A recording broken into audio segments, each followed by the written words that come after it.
वो साल का वो टाइम पीरियड आ गया है जब रजाइयां बाहर निकाल ली जाएंगी, मूंगफलियां जेबों में और पाउं जुराबों में। मींस सर्दियां आ गई हैं। वैसे तो जर्मनी में तकरीबन 8 माह सर्दियां रहती हैं, लेकिन दिसंबर का मंथ कुछ खास है क्योंकि इस महीने में गोरे सेलिब्रेट करते हैं क्रिसमस। इसकी वजह से पूरे शहर को दुल्हन की तरह सजा देते हैं। हम भी तैयार होते हैं और देखते हैं कि हमारा शहर की क्रिसमस मार्केट में क्या चल रहा है।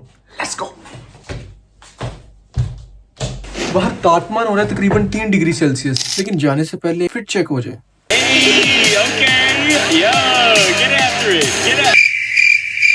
Yeah, I think we should go. सो दोस्तों, मेरे पीछे आप लोगों को जितना सारा एरिया नजर आ रहा है, ये है सिटी सेंटर। तो किसी भी शहर का जो सेंटर होता है वहाँ पे क्रिसमस मार्केट लगाई जाती है, जिसको जर्मन में वाइनachmarkt भी कहते हैं। पूरी सिटी सेंटर को ना छोटे छोटे सेक्शंस में डिवाइड किया जाता है, जिसमें छोटे छोटे हट्स होते हैं और इन हट्स में हर किस्म की चीज़ें अवेलेबल होती हैं, जैसे खाने पीने की चीज़ें, डेकोरेशन से रिलेटेड चीज़ें। बच्चे बूढ़े बड़ों सारों के लिए कुछ ना कुछ शुगर चल रहा होता है। और ठंड फुल है, और ठंड को कम करने के लिए ये लोग पीते हैं भाई मसाले वाली। हम भाई तो नहीं पी सकते, लेकिन देख तो सकते हैं। तो यहाँ से बेसिकली ऑफिशियली शुरू हो रही है हमारी वाइनachmarkt। चलते हैं।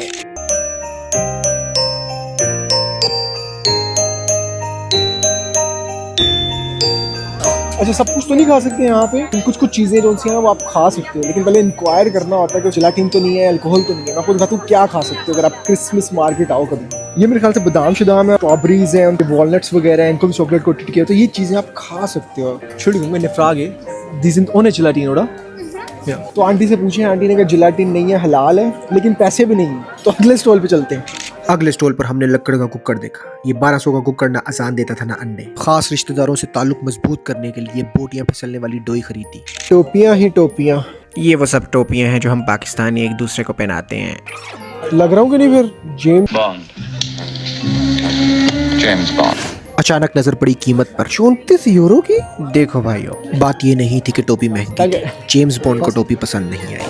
गोरे तुम नहीं जा रहे हैं यार, इनको देख के हमें बड़ी भूख लग रही है, हम भी ढूंढते हैं कुछ हलाल और कमाल। थोड़ी सी मुसाफत के बाद हमने आलू दरियाफ्त किए। मेरे ख्याल से ये लाइन है, वहाँ से आना पड़ेगा। और चुपचाप लाइन में लग गए। आलू वाले भाई को कीमत अदा की और भाई ने इशारा किया, चल मेरा पुत्र दूसरी लाइन से आ जा। मैं हसरत की निगाहों से देख रहा था किस तरह आलूओं पर बेसन का लेप किया, उनको तेल में तड़पाया और उन पर मसाला छिड़काया गया। ये सब मुझसे बर्दाश्त नहीं हुआ और मैं चिल्लाने लगा। मेरी वहशत भरी आवाज सुनकर फरंगी परेशान हो गए।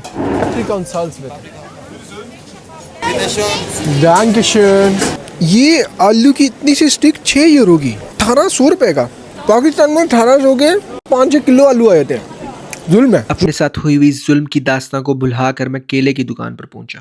बुरा केला, चिट्टा केला, मिर्चों को किया हुआ चॉकलेट में डिप। ये देखो कितनी क्रिएटिव तहरीरें लिखी गई हैं। PP launch.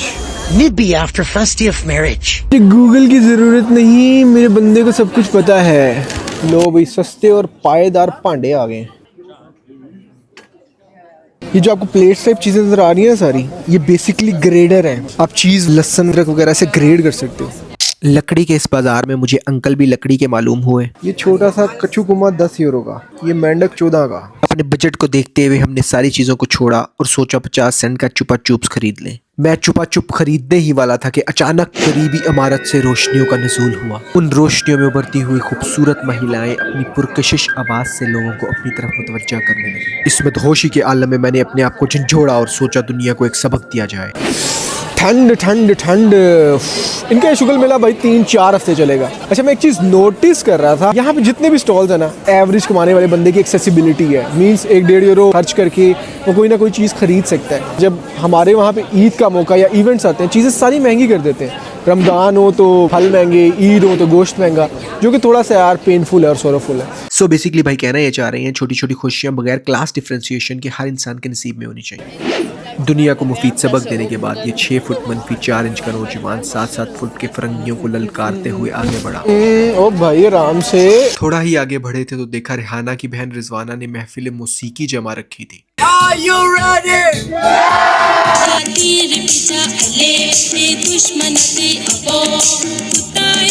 Cut cut cut.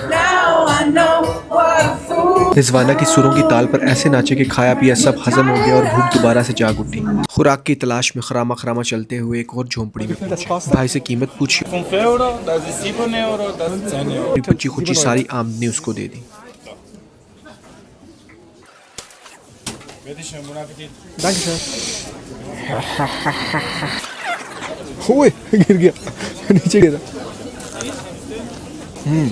मजे में। नंबर 1। खा पी कर थके हारे ट्राम में पहुंचे तो एक लम्हे के लिए लगा कि हम सीधा स्वर्ग आ गए।